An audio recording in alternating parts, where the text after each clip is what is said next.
Happy NFP day, traders. Well, Europe has been mostly quiet this morning, which is very typical before, obviously, key data like the non-farm payrolls. Now, in terms of yesterday, we had the ECB out. It was one of the key risk events for the week, and they did deliver. They have downgraded their 2024 inflation forecast quite significantly, as well as they've downgraded GDP growth. Now, Lagarde did try to sound hawkish. She pushed back on the idea of potentially the rate cut cycle starting as soon as next month, being April. But the reality is that the ECB is already in a position to begin the process of cutting rates. And I say that because of the revisions that they've done to their inflation forecast. Now, we've got confirmation of that this morning from the likes of ECB Holzman as well as Villeroy, who are two of the executive members of the board, and Simkus. And they've all come out and they've told the markets that actually, yes, April is not a certainty,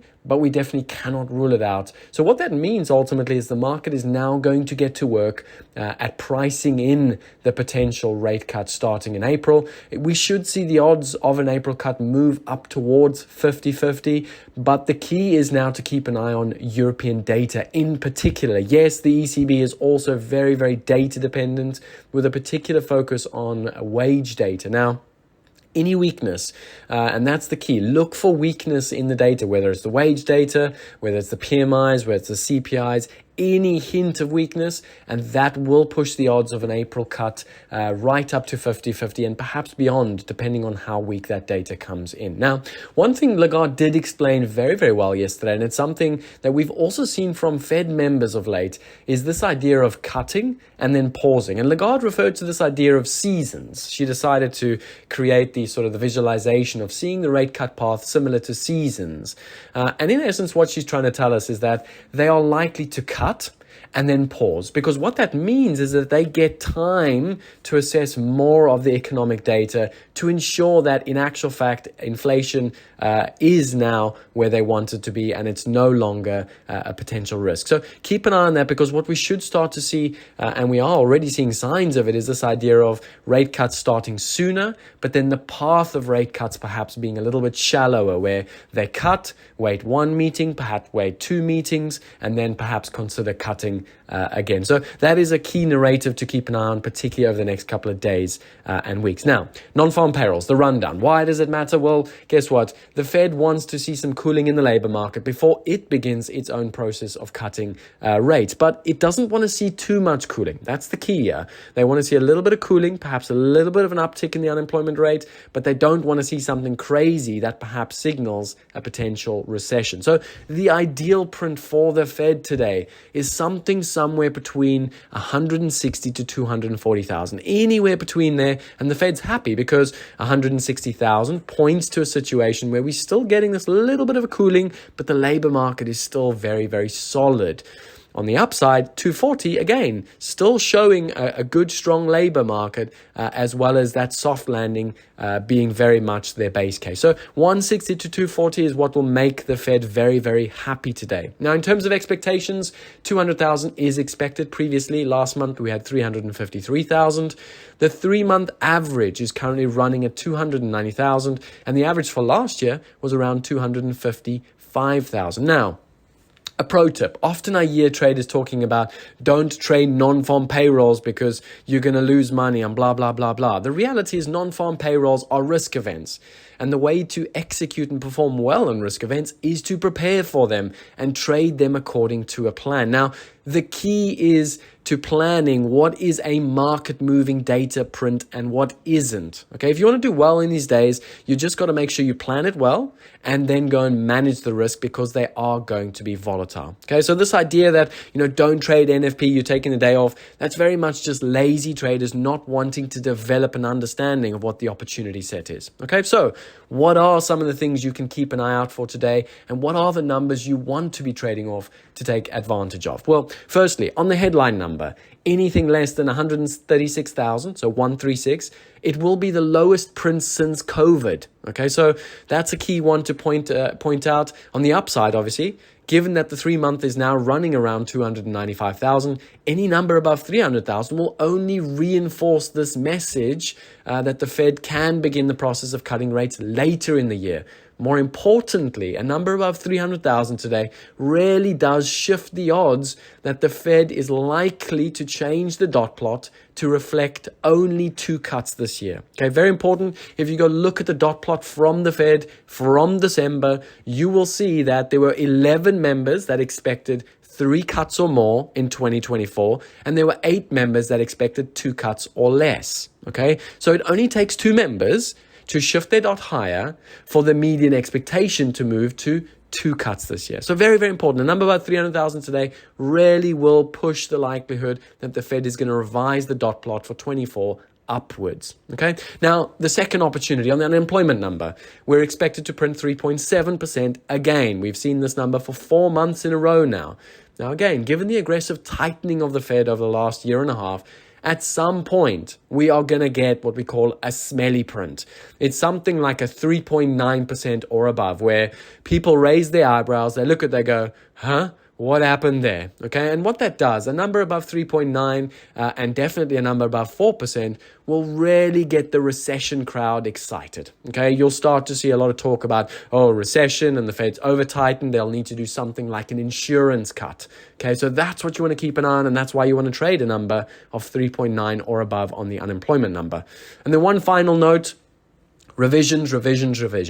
In 2008, when the US was already in a recession, we still had the non-farm payrolls printing really solid headline numbers. Okay, and this is key because at some point over the next 12 months, you're going to be sitting at your desk and you're going to get a really, really big revision to the downside, and the market's going to react and respond off of that because it shows a significant deterioration in the labor market. Okay, those are the 3 key things to pay attention to. Now, in terms of narrative, it's very important contextually to understand where is the Fed currently, where is that narrative, and then as a result of that narrative, what markets do you want to trade over the NFP? Now, Powell spoke this week, both on Wednesday and on Thursday. Now, if you cast your mind back to December, Powell pivoted and the market said, hey, he's pivoting. We are expecting 6 rate cuts starting in March throughout 2024. Now, fast forward 2 months and the market has priced out the 6 cuts. We only have roughly 3 cuts now priced into this year,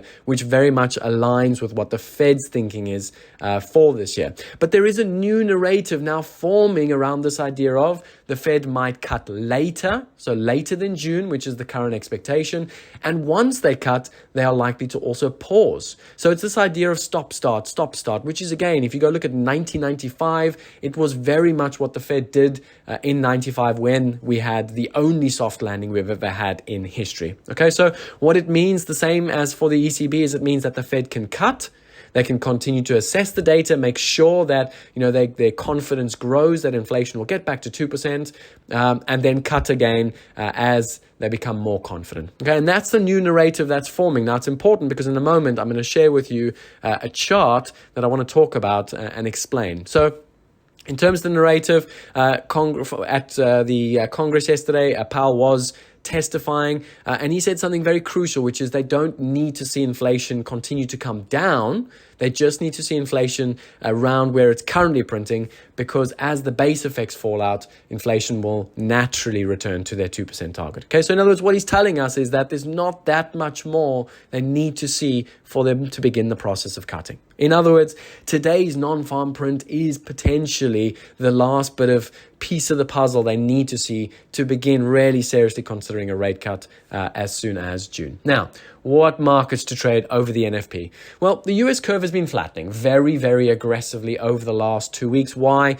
Well, because we're seeing cuts being pared back. Okay, so a strong number today, and you're likely to see more of this flattening. Okay, equally, a really weak print today, and we should see a very decent bid in the long end on recessionary concerns. Okay, so it very much makes the US bond markets, whether it's 2-year, whether it's 10-year, it really makes it a good trade on either side, whether it's a good print or whether it's a bad print. The bond curve, the US bond curve, is going to be good to trade. The other one to trade is gold. Why? Well, because guess what? It's trading at record highs and it's flying higher on significant volume. In other words, everyone's trading gold at the moment. And this puts gold into very much the buy only camp. Okay, it's definitely a market to consider over the data. And what I'm thinking and what I'm suggesting is you place some opportunistic bids around the 2140 in hope that the non-farm payrolls give you a little bit of a volatile fill. And this is definitely something you want to pay attention to over the non-farm payrolls. Equally, if the number does come in really weak, remember, gold is extremely sensitive at the moment to the upside. And if we were to get some sort of recessionary concerns or perhaps rate cuts come sooner, ultimately gold is just going to continue this leg higher. Okay, so as a tip of advice, gold is not the market you currently want to be fading. And finally, the US equities have posted a significant reversal in the past two sessions. At the start of the week, Monday, Tuesday, everyone was selling. And again, Wednesday, Thursday, everyone bought the dip. Now, that means positioning is a little bit more neutral. Given it's a Friday, given obviously the volatile week we've had, I expect a lot of two-way trade. So definitely a decent traders market, whether it's NASDAQ, whether it's S&P. There's going to be opportunities for both buyers and sellers to partake today. Now, the chart I posted is all about the US curve and the very aggressive flattening we've seen in the last 2 weeks. And it's about 23 basis points of flattening between the 6-month and the 2-year. Now, what this is ultimately showing you is that rate cuts are likely to start later than initially expected, but that the Fed will still ultimately cut 3 times this year, 4 times next year, and 4 times in 2026. So it's a really, sort of confident market in the idea that the Fed is going to cut rates very aggressively and very deep. Now, what you can see in the green is the 6-month yields over the last 2 weeks have actually moved a little bit higher. And ultimately, this is that pushing back of the first the first cut. And at the same time, you're seeing 2-year yields moving lower. Okay, so ultimately this flattening, and whilst it's only modest, this flattening is a very positive environment for risk markets. Why? Because it's showing you that even though that first cut might come a little bit later, the market still thinks the Fed is ultimately going to cut 11 times over the next 2 and a bit years. Okay, so what challenges that? Well, we've got the Fed coming up, obviously on the 20th of March. Should they change the dot? Should they reflect this idea of, well, maybe we only cut 2 times this year, 3 times next year, and 3 times in 26? That will ultimately steepen the curve a little bit, and that will put a little bit of a problem, particularly for the risk market. So very much what this curve is pointing to, this flattening is pointing to, is a very robust environment for risk markets to continue the rally. All right, good luck for today. Make sure you manage that risk smartly and capitalize on the NFP print should it present any opportunities.